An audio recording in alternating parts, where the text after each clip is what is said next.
My name is Freedom. She walks naked, her children clinging to her very arms. They slit her throat, but still we sing.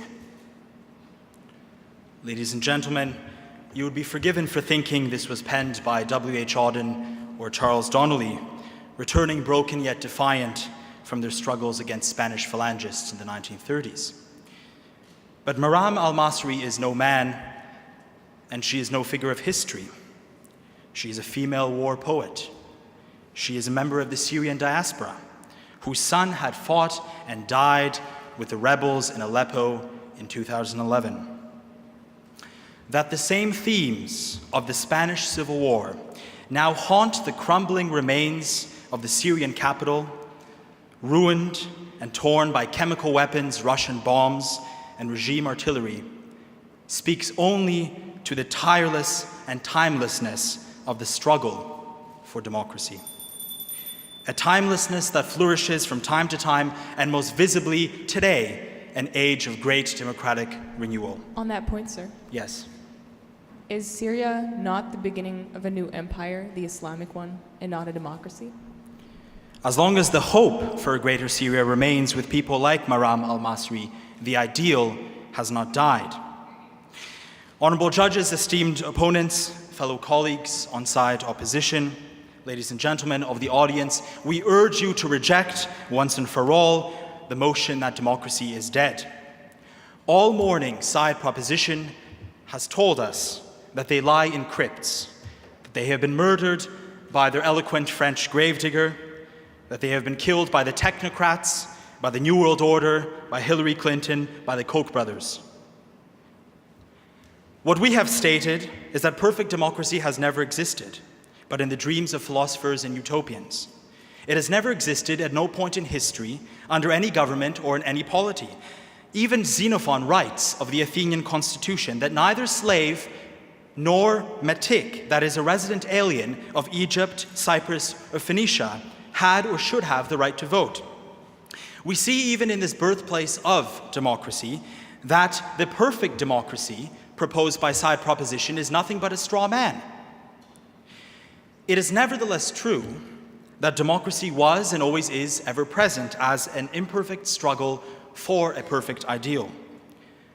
More importantly, imperfect democracy and practical democracy is alive as presented in the developed and developing world. Yes, please. Would you not agree that Athenian democracy was founded on slavery, and would you agree that a democracy founded on slavery is really a democracy?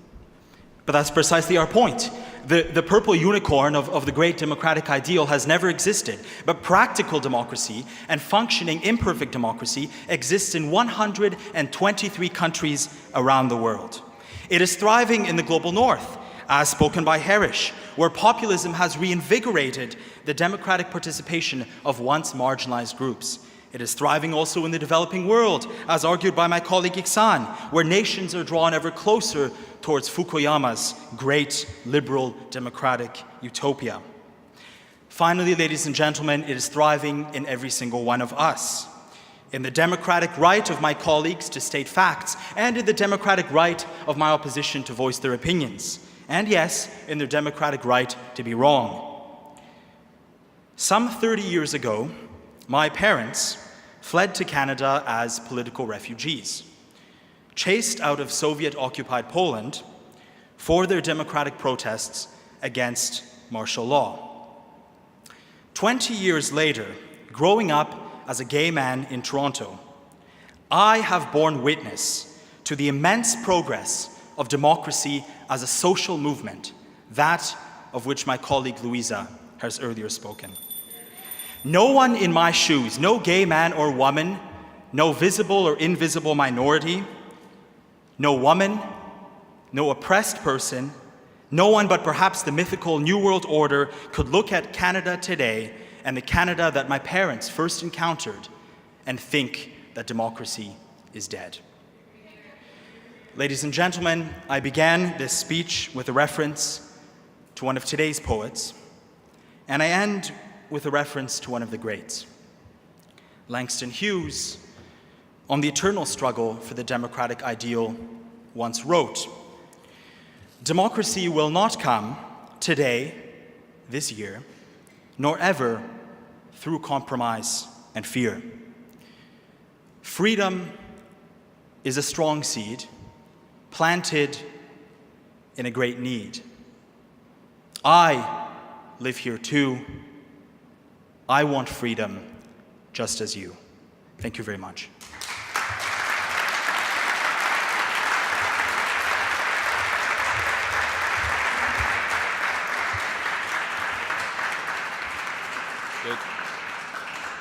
I'm sorry, so you're a little late off the mark there. You can ask your question afterwards. No, you're too late. We have to crack on, I'm afraid.